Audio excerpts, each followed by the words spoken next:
Lord Jesus. Let our hearts be, Lord, like fertile soil, that whatever we hear, your word, O God, will be like a seed planted, O God, that will grow, that will bear fruits, and fruit that will last, O God. Salamat, Ginoo, sa imong pagabuhaton karong buntaga. In Jesus' name, amen and amen. Last year, siguro, atong na-prioritize ang pagbangon nato, no? Kaysa pilang katubig, grabe ni puso magitag na ayon ay COVID, ay mga linog, mga baha, mga sunog, nagka-problema sa politika. But this year, God is asking us to prioritize His Word. This is the beginning of the day of February, the second month of this year. It's not too late yet to start out. Kabalo ko, ang IGM, kita, we were being taught not only to read the Word, but to memorize the Word. No? Dili lang magbasa, memorize. Kung dili lang po mag-memorize, mag-meditate sa pulong. Kung di lang po mag-meditate, ikinabuhi ang pulong sa Diyos. Hallelujah! Ginoo, at tunay pagbago nga buhaton karong tuiga sa atong ginabuhi. All of us are praying for breakthroughs sa tanang aspeto sa kinabuhi.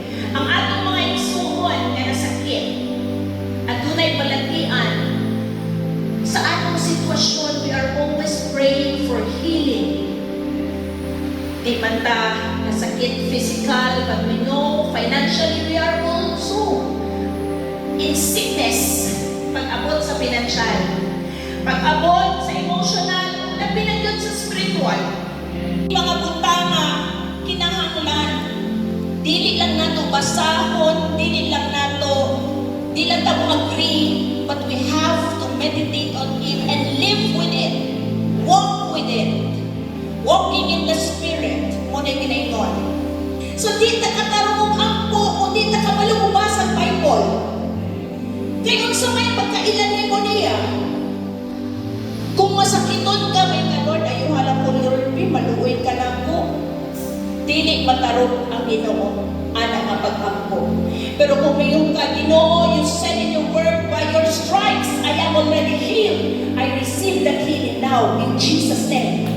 Mo karatil o dangan ang yawa, mahatlok nga naman.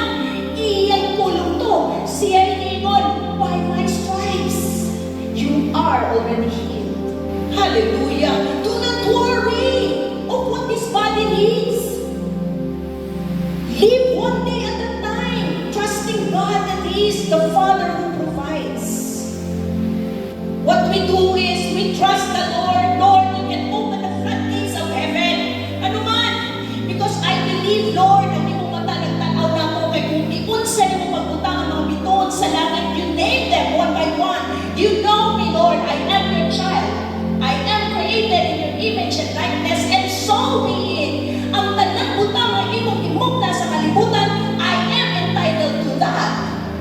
We have to come to the presence of God empty and tell Him what we need. Then let Him do His job for us, because He is our Father. Kung kamong mga amahan, taas kamong sa mga amahan. Kung kamong mga amahan, ninyo tagaan, o bitin na inyong mga anak, at mga yung isda, ang tanang mga ibutang, ang kaya ninyo ihatag ninyo sa mga anak, kung sa pagkahaang atong amahan sa langit. Hallelujah! Kung na-provide man ang tanan nimong panginahanglanon tungod na ning kamot ka, wala yun tayo tungog, wala tayo ikapanghambog kung unsay na nato tungod na sa Dios. Kay tungod iyang pulong tinuod, active, living, powerful ang iyang pulong. You know, ang yawa, kay tungod kabalo siya, ang pulong sa Dios buhi ug gamhanan. That's why ang iyang unang tirahon, unsa to'y basic kay sa tao. Unsa may basic kay sa tuwa? Number 1 para nato, magikinahanglan nato unsa? Pagkaon, kwarta, oy! Di ba kwarta? Because you cannot buy food without money. So basic kwarta dyan ang ikinanglan sa tao. Maunang ang tanang sala, mabuhat tungod kay nanginahanglan ng kwarta. Mamakakta, mangilanta, magprovide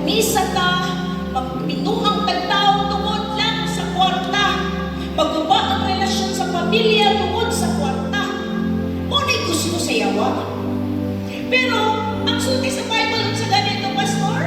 Money is root of all evil.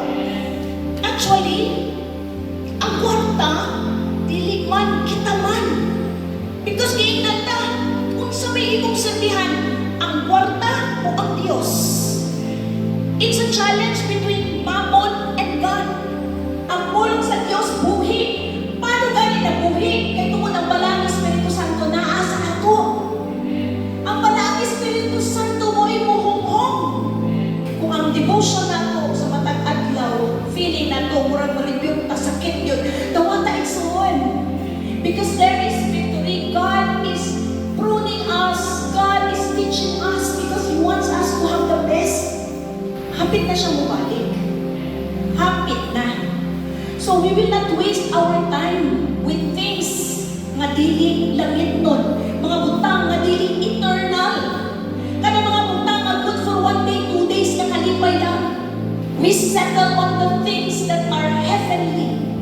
Butang nga langit nun. Dito mo tanaw sa tao, mutanaw ta sa Balaang Espiritu Santo nga naman, ang pastor nga tinuod sa simbahan mao ang Holy Spirit. Kaming mga pastor, nagapagamit kami sa Ginoo. Ang pagpamunga, intentional. Dili ka mamunga. Kaya tungkol aksidente, namunga lang ka? No. Na ay purpose, na intention. Nganong naghimog yuta ang Ginoo? Nganong nailisa sa mangga? Nga naman, ang intention aral yuta, tangnan anong isa sa mangga. Dili na aksidente, labay lang ka. Dili. Itanong nimo, di ba? Pero maski gani, tanawa akong sa kamayang Ginoo, maski ilabay lang nimong liso, patubuo niya. Because there is a principle behind that. Ay prinsipyo. Unsay itanong, maoy, anihon. When the seed is planted on a good soil, it will grow. It will grow. Ang Ginoo magpa-butang og sunlight ana, ang Ginoo ang maghatag og ulan. Paulanan na na. Painitan niya aron mutubo. Sa pagtubo ana, mamulak na. Mamunga na. And you know, the fruit will be evident. Hindi mo matago ang bunga. Kung naa ang pulong sa Diyos sa imong kasing-kasing, dili matago ang imong pagpamunga. Dili na imong kinahanglan